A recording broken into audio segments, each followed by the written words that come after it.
Then there's the Panther D with Zimmerit, model number 6428. This is, to me, all downgrades. They removed a lot of metal parts. The metal barrel. In the re-release, you only have a 2-piece plastic barrel. There are no metal with indicators in the re-release. There are no metal tow hooks in the re-release. There is a much smaller PE sheet. This sheet of metal parts turned into this sheet of metal parts in the re-release. The Hull MG WC has been removed from the re-release.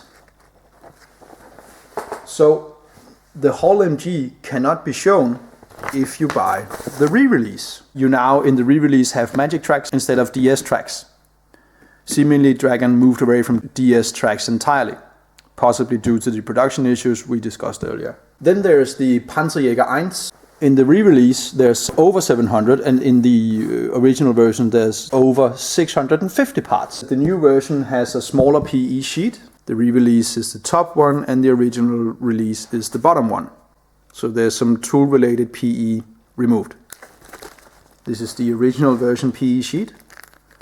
This is the re-release. In the original release you had a tool sprue H consisting of these two frames. This was removed in the re-release.